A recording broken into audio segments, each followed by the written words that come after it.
Il était une fois, dans un magasin de jouets, un nounours de fer qui se nommait Pastille. Il était sur une étagère, entouré de jolies peluches douces et séduisantes. Ces dernières le méprisaient et rigolaient bien de lui, tant sa matière de fer était originale et peu attrayante. Les clients du magasin s'extasiaient en regardant les belles peluches, mais à aucun moment ne posaient leur regard sur le petit nounours de fer. Pastille était très triste. Il aurait tant aimé être aussi beau que les douces peluches. Il aurait tant voulu que les enfants le regardent, les yeux brillants d'espoir, en criant à leurs parents « Papa, maman, c'est celui-là que je veux !» Le prenant dans leurs bras, ils l'auraient comblé de baisers, de câlins, de mots doux. Un jour, il en eut assez d'être mal aimé, et il décida d'agir pour que cette vie de tristesse et de solitude cesse. Il attendit la nuit, lorsque tous les jouets dormaient, pour descendre de son étagère et aller chercher des plumes et des habits de velours dont il se para. Il devint ainsi une douce peluche, presque aussi jolie que les autres. Il remonta vite à sa place dans le rayonnage et attendit avec impatience que le jour se lève. Le lendemain, alors que la boutique réouvrait ses portes, un petit garçon fut immédiatement séduit par lui et le réclama à ses parents.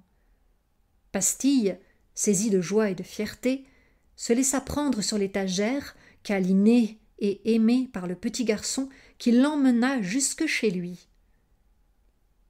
Le nounours passa de merveilleux moments avec l'enfant. Celui-ci l'emmenait partout et le présentait à tous ses amis. Pour Pastille, c'était l'accomplissement de ce dont il avait toujours rêvé. Il était choyé, son bonheur était au comble. Cela dura plusieurs semaines. Et puis, hélas, le petit garçon était très gâté. Ses parents le couvraient de jouets. Au bout de quelque temps, il eut vite fait d'abandonner la petite peluche de fer au profit d'un autre nounours, bien plus beau et bien plus doux. Alors, Pastille se retrouva dans le fond d'une vieille malle, elle-même perdue au beau milieu du bric-à-brac, dans le débarras. Pauvre Pastille! Le voilà en larmes, au milieu de 1001 vieilleries, abandonné de tous dans la saleté et l'obscurité. Il se souvint alors du magasin. Là-bas, au moins, il y avait de la lumière, des enfants qui, par leur rire et leur présence, coloraient sa vie. Et, même si les belles peluches se moquaient de lui, l'étagère où il reposait était propre et agréable, contrairement à cette malle poussiéreuse. Il resta donc là, sans jamais voir le soleil. Le temps lui paraissait long tant il s'ennuyait, seul dans le débarras, espérant l'impossible.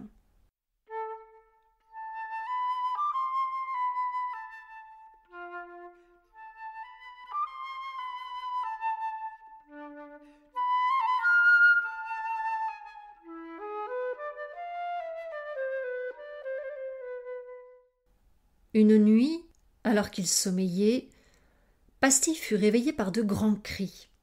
Des gens couraient dans la maison. Il trouvait d'ailleurs qu'il faisait très chaud. Il faisait même de plus en plus chaud. Mais d'où provenait cette chaleur? De la fumée commença à pénétrer dans la vieille malle d'osier. Puis, ce furent des flammes qui se mirent à brûler. Pastille ne comprenait pas ce qui se passait. Il n'avait jamais vu de feu de sa vie. Il voyait de grandes langues rouges pénétrer dans la malle et détruire tout sur leur passage. Elles commencèrent à s'attaquer aux jouets de la malle. Pastille avait très chaud. Tout son petit corps fusait à la chaleur. Il était terrorisé, car les langues rouges avalaient tout rond les jouets qu'elles touchaient. Il les voyait s'approchant de lui, petit à petit, toujours plus près, mais il ne pouvait rien faire, tout coincé qu'il était dans cette malle. Cependant, une flamme attrapa ses vêtements et avala tous ses beaux atours. Et là, à sa grande surprise, elles ne parvinrent pas à le manger. Elles brûlaient et brûlaient, mais que nenni, il restait hors d'atteinte. La petite peluche se dit alors « Je suis tellement laid que même les langues mangeuses ne veulent pas de moi. » À ce moment, il ferma les yeux et attendit, longtemps, très longtemps. Tellement longtemps que plusieurs jours et plusieurs nuits passèrent sans qu'il ne lève les paupières. Un matin pas comme les autres, il entendit une voix chanter, une petite voix douce, pleine de chaleur. Il se mit à rêver que cette voix lui parlait. Hélas, sans ses beaux habits, que les flammes avaient dévorés, il était conscient d'être plus laid que jamais. Une si jolie voix ne voudrait certainement pas de lui. La voix se rapprochait. Il ne put résister à la tentation de voir qui chantait ainsi. Il ouvrit les yeux et s'aperçut qu'il était au milieu des décombres de la maison. Il se hissa au-dessus des ruines et aperçut une petite fille mal habillée, mal coiffée et pas très propre non plus. Pastille fut surpris de voir qu'une telle voix pouvait occuper un être aussi miséreux.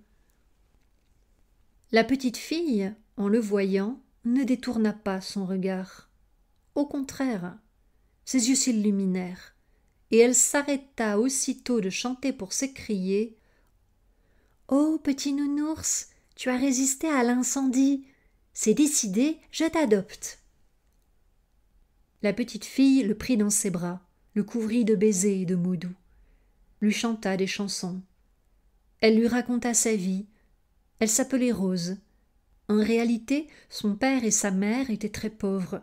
Ils ne pouvaient pas lui acheter de beaux vêtements, et encore moins de jouets. Pastille comprit pourquoi la petite fille l'a tout de suite aimé. Il comprit également qu'il ne servait à rien de vouloir ressembler à ce que l'on n'est pas pour attirer les grandes gens. Ils n'ont que faire de vous et ont au fait de vous abandonner. C'est en acceptant sa condition de simple peluche de fer qu'il trouva le bonheur d'être aimé et choyé pour de vrai.